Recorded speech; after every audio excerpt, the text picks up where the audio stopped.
Imagine a secret code, a sacred blueprint that permeates all of existence.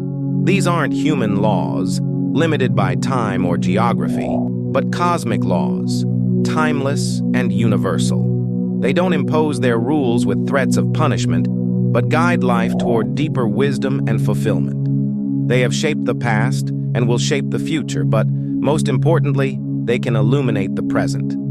As we delve into these universal laws, we find not just knowledge, but discernment, not just information, but transformation. Watch this video until the end and dive headfirst into this transformative content. Practice and make the most of it, because I'm immensely excited to share this knowledge that will expand your mind and take your journey to a new level. And stay tuned, because the last law revealed here will completely change your perspective on everything. Don't miss it. The first law states the intrinsic connection between all. We are all part of an infinite divine energy, much greater than our individualities. This teaches us that every action, every thought, every word spoken transcends the limits of our individual being, reverberating through the universe and affecting the whole. Understanding this interconnectedness means that everyone's life is intertwined and interdependent. By recognizing the law of divine unity, we understand that no one is isolated. We are in this journey together. We are not just drops in the ocean, but the ocean in a drop. If everything we see, feel, and experience is an extension of the same divine source, then love, kindness, and compassion become the most natural responses to all interactions. It's about treating others with the same respect and care that we desire for ourselves, understanding that a wrong done to another is a wrong done to oneself.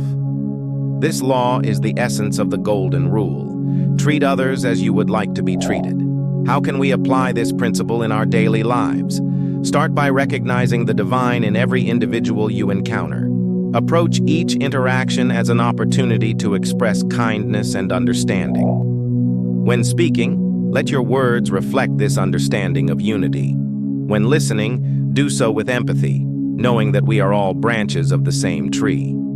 The second law is the law of vibration. This law suggests that everything in our universe, from the largest galaxies to the smallest particles, including our thoughts and feelings, operates at distinct frequencies or vibrations. Nothing is still. Everything is in motion, constantly vibrating and resonating at different frequencies. If we desire more financial abundance, we need to discover the vibration, the feeling of money, and try to tune ourselves to that frequency. If we seek love, we need to vibrate at the frequency of love, the highest frequency. If we desire a specific person in our lives, we both need to be tuned to the same vibration or frequency. To use this law and manifest our desires, we must match our vibration to that of what we desire. If we want to be among the stars, we must first feel like stars. Recognizing this law transforms our view of our place in the world. We are not just physical entities navigating life, but energetic beings vibrating.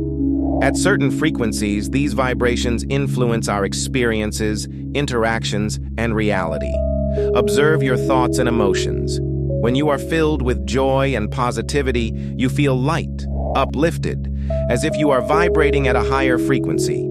Similarly, when you are sad or negative, you feel heavy, overwhelmed, as if you are vibrating at a lower frequency. Law 3 is the law of correspondence. This law states that what happens internally coincides with what happens externally. It declares that your internal feelings and thoughts directly affect your external world. Therefore, what occurs outside is just a reflection of what happens within you. As within, so without. If you feel good about yourself, everything around you seems great. If you feel bad, everything around you seems bad. If you feel at peace internally, everything around you is peaceful. If you feel confused internally, you will feel stress in your life. You stand before a powerful truth. You are the architect of your reality.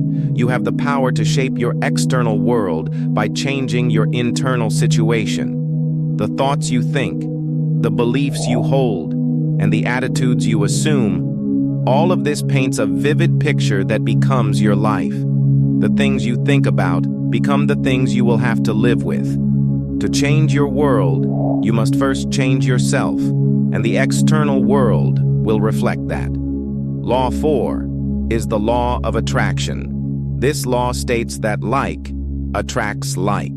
Whatever you focus your attention on, whether positively or negatively, you attract into your existence. This isn't just philosophy, but a principle recognized by ancient cultures, scientists, and successful individuals globally. The law of attraction resembles the law of vibration. We don't attract what we want, but rather what we are. The law of attraction also posits the need to believe in the possibility of achieving what is desired. If you desire money, but don't see how it's possible and doubt its acquisition, it's like a wave in the ocean, driven by the wind. You cannot expect to attract something you don't believe is achievable. If you seek good health, you need to take care of yourself as if your life depended on it. If you desire financial prosperity, be generous with money, and it will return. If you desire love, start by loving yourself and, subsequently, others. The fifth law, the law of inspired action, suggests that while you can visualize, affirm, and align your thoughts with your desires, nothing changes until you act. However, this action isn't just any action, it's inspired action, born from a state of alignment with your desires, intuition, and inner guidance. This law is the driving force behind the materialization of your dreams. While the law of attraction helps you harmonize your thoughts and feelings with your desires, the law of inspired action propels you to move in their direction. It is the bridge that connects the invisible world of thoughts to the tangible world of reality. To achieve what you desire, you need to play an active role. Inspired action is not forced. It does not arise from despair or fear. Instead, it's a joyful, enthusiastic movement toward your goals. It feels natural, effortless, and in perfect harmony with who you are. It's when you are so excited about your vision that you are naturally drawn to act, not out of need, but out of willingness. The sixth law, the law of energy transmutation, states that everything, including your thoughts, feelings, and words, is composed of energy. Energy cannot be created or destroyed, only transformed from one form to another. When you think or feel something, it doesn't disappear. It transforms into something that returns to the universe. This is the law that turns thoughts into things. Understand that any thoughts and feelings you have are creating and attracting something in response to that thought. Therefore, you need to choose good thoughts and feelings, and do so deliberately. Don't hold on to a negative thought for too long, as it can turn into a negative situation. Quickly change your thoughts when you realize you are having a negative thought, altering the energy of that thought, replacing it with a positive one. Do this quickly, before the negative thought becomes reality. The seventh law, the law of cause and effect, states that you get back what you give. What you do to others or the world will return to you. It's the law of karma. Everything that happens in life has a reason. Things are happening to you or for you because of something you did. If you practice good actions, you benefit. And if you practice bad actions, that also affects you. For every action, there is an equal and opposite reaction. Understanding this law grants you the knowledge that if you want to change the effects you experience, you must change the causes you set in motion. You reap what you sow. You will never harvest mangoes if you plant apples. You will never harvest love if you plant hate. You get exactly what you send out. The universe returns what you give. If you give love, you receive love. If you give money, you receive money. What goes out comes back. What you do or say doesn't disappear. It always returns to reward or harm you. It may not return immediately, but it will return. The eighth law, the law of compensation, is intrinsically linked to the laws of vibration, attraction, cause and effect, and energy transmutation. This law states that you will be rewarded in direct proportion to the value you offer to others. It encapsulates the principle that, as you give, so shall you receive. The value you contribute to others, to society, or to the world will inevitably find its way back to you. This law is not limited to monitoring just your material gains. It transcends the physical realm, encompassing love, kindness, joy, and peace. When you give love freely, you encounter love. When you spread joy, you experience joy. The ninth law, the law of relativity, states that nothing is good or bad in itself. Things are what you decide they are. It all comes down to the interpretation you assign to experiences. This law encourages us to transcend our individual perceptions and adopt a more comprehensive perspective. What may seem like a considerable problem to us may be a minor obstacle when compared to the difficulties faced by others. Similarly, what we consider a small achievement may be a dream for someone else. The law of relativity advises us to avoid labeling everything around us. When something occurs, we don't need to categorize it as good or bad. Instead, we can understand it as the result of a cause. The assignment of meaning is a personal choice. Everything that happens to us in life is fundamentally neutral. We only make it positive or negative through our own evaluations. Law 10, the law of polarity. This law states that everything has two extremes and that everything has an opposite.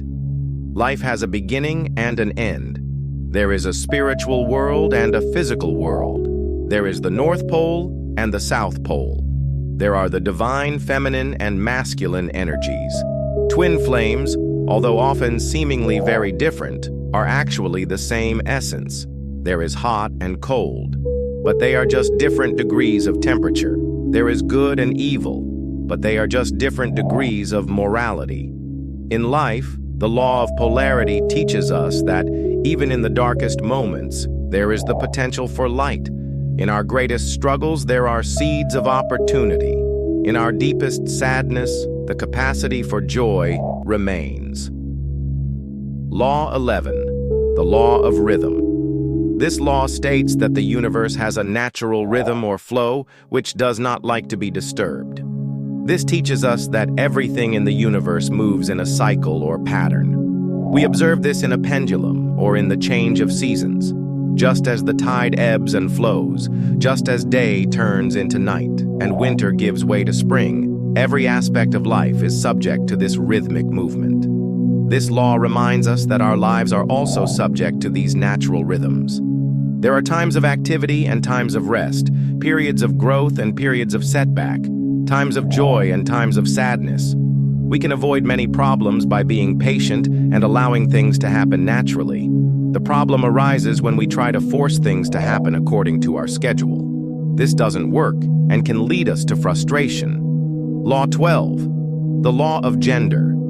This law does not refer to biological gender, but rather to the masculine and feminine energies present in us and in the universe. Whether you are a man or a woman, it is crucial to understand the interplay between the masculine and feminine energies that exist within each of us.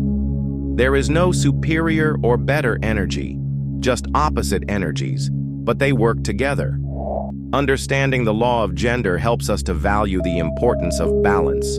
It tells us that to reach our full potential, we must harmonize the masculine and feminine energies within us. It's not about being less of a man or less of a woman. It's about embracing all aspects of our nature to become complete individuals.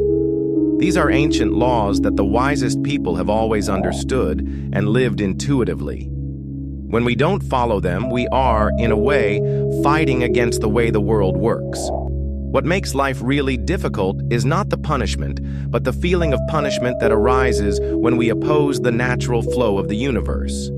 If you are still here, why not share which of these laws you have been following or plan to start following? Did you already know any of them? I would love to hear your thoughts. I wish you a wonderful day, full of peace and success on your journey. Thank you for your attention. And remember, immortality is not about prolonging physical existence, but about reaching a state of consciousness where every moment lived is truly eternal.